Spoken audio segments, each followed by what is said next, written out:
Well, hello once again, everybody. Today we are continuing our look at reform movements of the 19th century, focusing on not just the movement of women's rights, but also other movements that oftentimes involve a significant number of women and are therefore connected to women's rights. So, women's rights is going to be a big focus here, but it's not the only one that we'll be looking at. And once again, some of the other movements that we're going to look at that involved large numbers of women and have a connection, like temperance, for example, are not exclusive to women. There were absolutely plenty of men that were participating in those reform movements as well. Now, when talking about the Second Great Awakening earlier, we mentioned that this is like the catalyst, this is the spark that really gets a lot of these reform movements going. And so many of these activists were inspired by religious ideals that felt called and felt that that was God's mission for them, was to go out and seek out these problems in society and trying to fix them.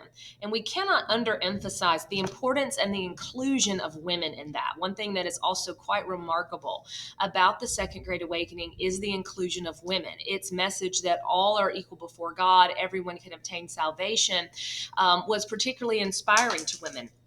And many women found themselves called to, and also because some other social and economic changes of the time, a lot of women find themselves able to go out into society and join various reform groups and reform societies and try to affect change. And it provides a sense of purpose, and it provides a sense of belonging, and it provides a sense of community and action for a lot of women in a time when they couldn't vote and they couldn't hold office and those kind of things. This provided that opportunity that a lot of women felt they needed, and a place where they could contribute and be involved.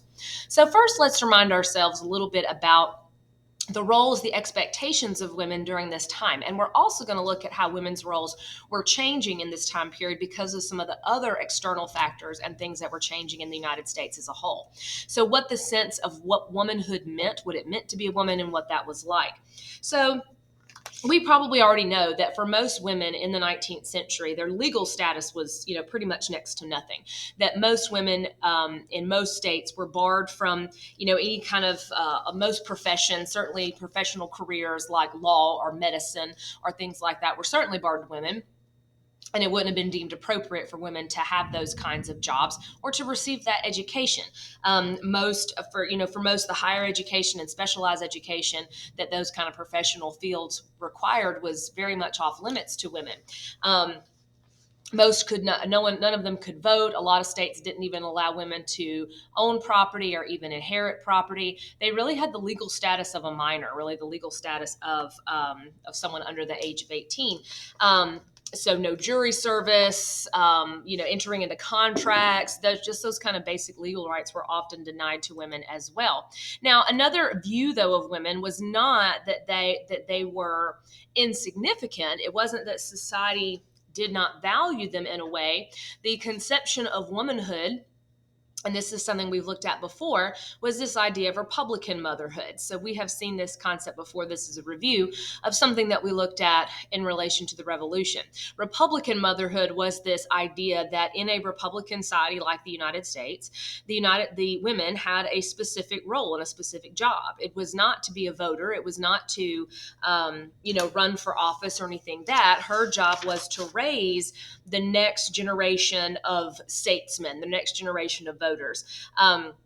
So that women are to be a civilizing influence, that they should raise their children to be good citizens in a democratic society, that she should be educating them, that she should be instilling morals and qualities in them that will make them good, upstanding citizens. The idea in a Republican society is that it's the people that are going to run it. And so that demands a lot of responsibility on the people. And this argued that it was a woman's job to do those things, to make productive decisions. So it gave dignity and it gave purpose to women being mothers and being caretakers and all of that, and put this really patriotic emphasis on it.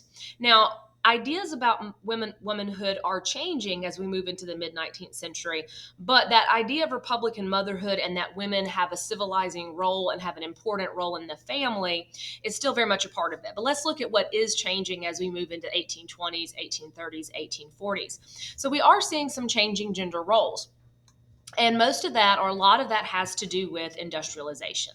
So the Industrial Revolution is changing far more than the nature of work and how goods are produced. It does change the roles of men and women in American society. Because what industrialization means for a lot of women, not all, it does mean that for some lower class women, they may be going to work outside of the home in factories and those kind of things. But it also means that for many people now, the workplace is not home anymore. But prior to industrialization, people lived on mostly farms, and the work, everybody pitched in, everybody did the work. And women and men, both, they had maybe certain jobs that they did, but they were both involved in that work in the home and the farm. There wasn't as much of a separation between the workplace and the home place. But industrialization has changed that. It has changed it because now a lot of people, men in particular, are leaving the home to go to work and working somewhere else, creating this separation of the work sphere that was more seen as the man's sphere, the workplace, and the woman's sphere really being the home. Prior to that, yes, we get this concept that women's job was in the home and that housework was feminine, but that's really, really, really being emphasized and those lines being drawn much more clearly as a result of industrialization. Industrialization also meant that a lot of women's work was now being done by machines, all the spinning and the weaving and all that kind of stuff that women would do, sewing even, being done by machines now. So what this means for a lot of women is that a lot of their work, they don't need to do anymore. They have more spare time. So certainly for upper class women, upper middle class women, high society women, they've got a lot more free time. They've got a lot more time to devote to what more tasks that start to be associated as feminist or feminine, not feminist, but feminine.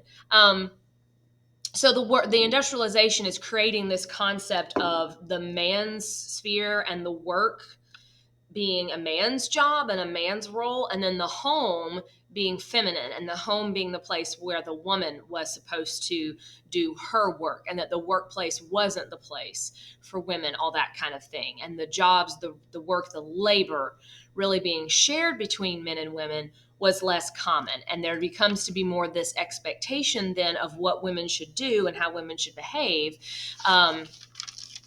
Because of that. So that gives rise to this sort of a different and new expectation about women and how they should behave and what they ought to do by the mid 19th century. This emphasis on women's roles and certain things being feminine and women kind of having their own sphere gives rise to this idea about the cult of domesticity, an expectation known as the cult of domesticity. And it is very similar to Republican motherhood, but a little bit different. The cult of domesticity really idealizes this concept of the woman being in the home. It idealizes and glorifies the whole home sphere as being where women should exercise their efforts, that it is the home and that women should be trained in the domestic arts, that they should be, creating the home as this comfortable, beautiful place where her husband could recharge and rest, and the children should be raised and just raise a nice family. This whole image that you see right up here, this really emphasizes, this illustrates the cult of domesticity. You see the nice, well-kept home with the pretty decorations, and the lady is dressed very nicely. Doesn't look like she's been working out in the field all day. She's got her sewing. The children are, playing very nicely. This whole idea of the home being a place of refuge, of childhood being a time of play even, happens because of industrialization, because kids are not having to go work out in the field and all that stuff. Now, obviously, this is only true of upper class women. The cult of domesticity is certainly a code of expectations, a code of behavior for upper and middle class people for whom industrialization has brought about new wealth, has brought about more free time, has brought about a consumerism, having a nice house and having pretty furniture to put in it and all that kind of stuff. But the idea that the home is a refuge from the outside world, and that a woman should be trained to do pretty sewing and to, have her home decorated nicely and all these kind of things, and that women should behave a certain way, that they should be religiously pious, that they should be pure, that they should be submissive, that they should be domesticated and know how to sew and know how to cook and all those kind of things. That is the cult of domesticity. So it is very similar to Republican motherhood, but it sort of takes the political stuff out of it and emphasizes a woman's domestication and a woman's submissiveness and this idea of what a true woman ought to be. Now, of course, some women would find that very, very suffocating. And some women also, and so therefore would fight against it. But some women also found this, because this meant that they did have more free time, because it wasn't the expectation that they go out and work, and they are, because industrialization has meant that they don't spend their days weaving and spinning and sewing and all that kind of stuff. And because it provided some of the more financial means to do so, this made some women then get involved in reform movements to say, I can use my time to go out and fight for a cause that I believe in, but not necessarily women's rights. So we'll get to that part of it in just a moment. Now, as far as changing women's roles, another thing I want to mention is some changes to education and some advancements in women's education that are, yes, advancements in education, but they also both kind of reflect really both the cult of domesticity and Republican motherhood, but also how some women were challenging those expectations and demanding more. So the idea with Republican motherhood and eventually the cult of domesticity does emphasize and does make some people believe, including many men, that women did need to have some kind of education. So there are some improvements and some more opportunities being made to women's education in the early 19th century. And these two women, Emma Willard and Mary Lyon, were both instrumental in that. They worked to start more women's colleges, which at the time were called seminaries. They were leaders in what was called the female seminary movement, women's colleges. Because at the time, most women really didn't have any kind of access to higher education at all. Most colleges or seminaries did not admit women. And so they helped to start and push the beginning of more female seminaries that were open to women. Now, granted, the kind of education that these female seminaries would have been providing was not, physics and mathematics and astronomy and things like that. It was some of those things, but literature, but not training women for professions. We're not talking about colleges that would have been training women for professions like a doctor or a lawyer. They would have been, kind of emphasizing still this Republican motherhood thing, that if women are going to be training that next generation of leaders, that they needed to have some kind of education as well. So it was still about doing what was considered appropriate for a woman and learning the kind of things that would have been appropriate for a woman to learn and doing the kind of things that would have been appropriate for a woman to do. But nevertheless, it is still important because they were still arguing that women should have access to some kind of higher education. It did still demonstrate and push this idea and prove that women did have minds that were capable of doing more, that were capable of serious study, that women should be able to study academic subjects.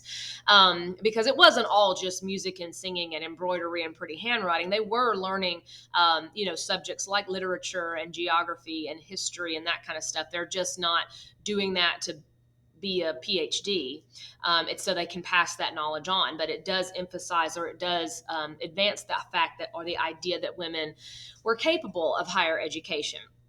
But we will start to see, as time goes on, more and more of those and more colleges that eventually will start to push academic subjects for women, like physics and chemistry and things like that.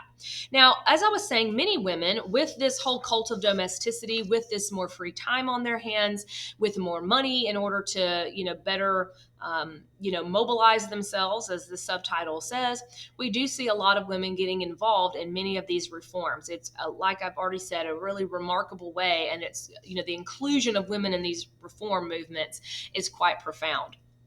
One reform movement that involved a great deal of women was temperance. Now, temperance was the movement to ban or moderate. Temper means to moderate, to lower, lessen the use of alcohol. Okay, so you can think of temperance as the anti-alcohol movement, an anti-drinking movement. Temperance advocates wanted people to modify their behavior. They could have been just trying to encourage people to stop drinking or cut back on drinking.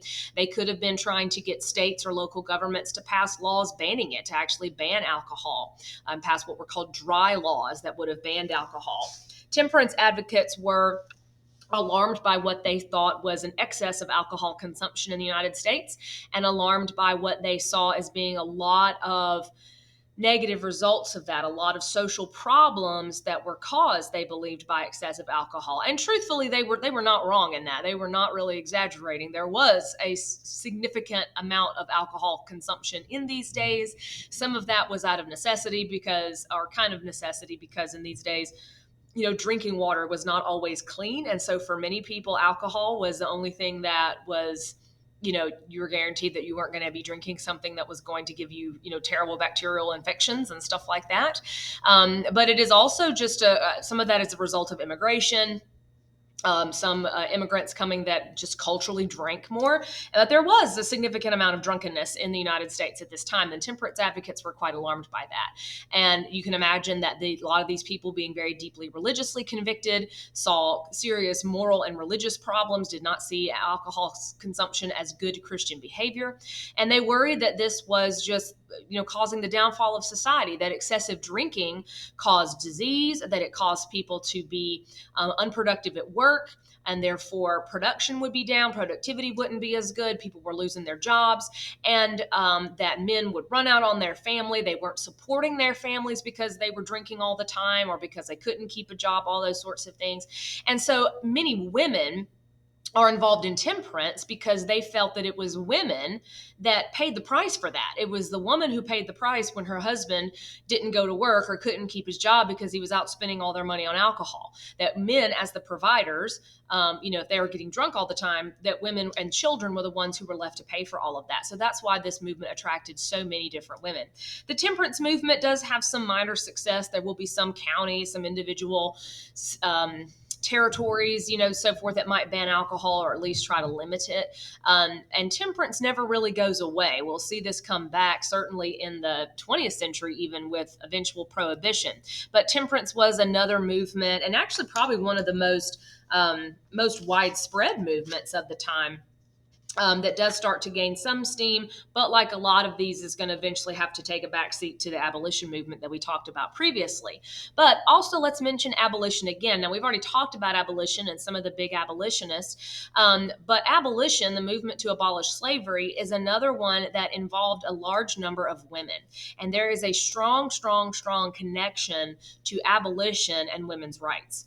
One is because a lot of abolitionists were female. There were a lot of notable female abolitionists, and the abolition movement eventually even becomes quite divided over whether or not to include women. That was something that the abolitionist movement very much struggles with, because you had those abolitionists that said we should be allowing women to participate and speak and do all these things just like the men, and there were others that said that they didn't. But a lot of women found some parallels between their position and that of enslaved people not having any kind of legal rights or legal status.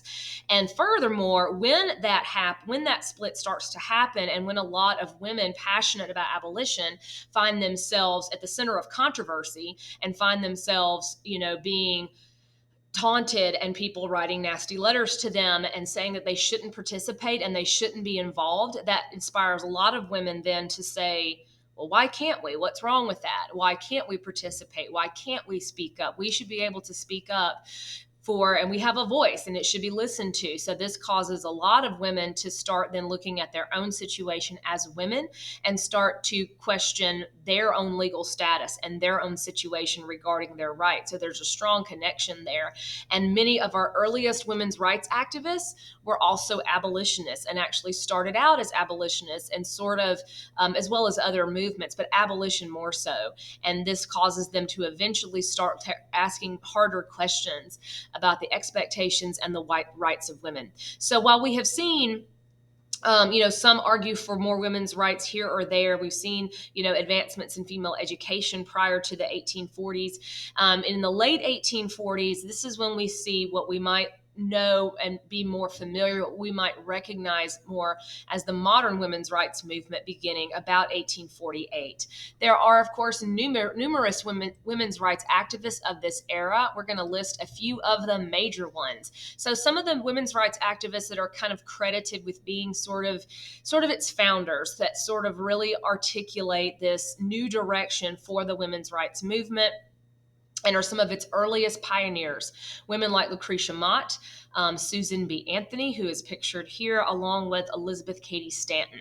And so these are some of our sort of leaders, engineers of this more modern women's rights movement. And many of these women also, like Elizabeth Cady Stanton, they had already been involved in a lot of abolitionist events, and many of them finding themselves at the center of controversy. There was a particular event where these women showed up to hear these speakers, hear these lecturers or people talk about abolition, and everybody got really upset that they were there and didn't think it was appropriate for women to be there, and certainly not to speak and to give speeches. And so they got really upset about it. Eventually they all agreed that the women could stay, but they had to sit behind a curtain so that nobody could see them. And this is what then makes these women go, wait a second, what about us? And also because so many of these women were involved in all of these social movements like abolition, like temperance, so forth and so on, that at some point some of these women, like Elizabeth Cady Stanton, says, you know what, if we really want to change stuff, maybe we should vote. If we could vote, if we actually had the power to change the law, then maybe we could make an even bigger impact. That's really what we need. Is we need to be able to impact the system in a more meaningful way than just urging other people to do it. And so they start to get more politically active and start demanding more rights. So these women, Lucretia Mott, Susan B. Anthony, Elizabeth Cady Stanton, become some of the chief organizers of the Seneca Falls Convention, which was held in 1848. And this is sort of the kickoff movement to the modern women's rights movement, certainly in the 19th century. This is a women's rights convention where they invite other women's rights activists, many of which were women, many of which were men, that were sympathetic to this. They invite them to this convention to organize and really plan their movement, to kind of say, this is who we are and this is what we want. So we've had all these different voices kind of here and there talking about women's rights, but this is where it all comes together and they sort of unite in agreement of, this is something that we want to address. So hundreds of people come to the Seneca Falls Convention over several days in Seneca Falls, New York. They want to discuss their social rights, the civil and religious conditions of the rights of women. And there are about 1,000 or so delegates who attend. And what they come up with at the Seneca Falls Convention, they are going to draft and issue a document called the Declaration of Sentiments. This is like their manifesto. This is kind of their, here's who we are and here's what we want, defining their movement and what its goals were. And Declaration of Sentiments, you'll notice that's kind of similar sounding to Declaration of Independence, and it was. It is directly modeled after the Declaration of Independence. It takes the language of the Declaration of Independence and makes it more gender inclusive. So instead of saying that all men are created equal, that all men and women are created equal, pointing out this irony that you say all these things about power comes from the people and people should be represented by their government and all that kind of stuff, yet you leave out half of the population. We can't vote or do any of those things.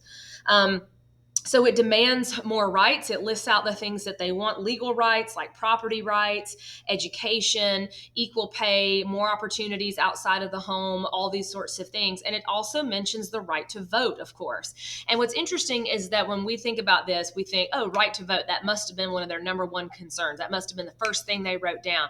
It really wasn't. It was quite a controversy, and it almost doesn't make it in there because even some of these reform-minded, activism-minded people believed that for women to have the vote was asking too much, that was pretty extreme. And a lot of people were quite shocked when some of these women proposed that be added. It almost didn't make it in. In fact, only about a third of the delegates at the Seneca Falls Convention even signed the Declaration of Sentiments because they were a little, thought it was too much and that it was too radical and that it was undermining traditional women's roles too much and that was going to cause corruption and degradation of society and that this wasn't feminine. And so that's a big problem for the women's rights movement for so long, is it really does struggle to gain some acceptance. And these women are oftentimes portrayed as spinsters, as, just wanting to undermine and corrupt the entirety of society by undermining their traditional feminine female roles.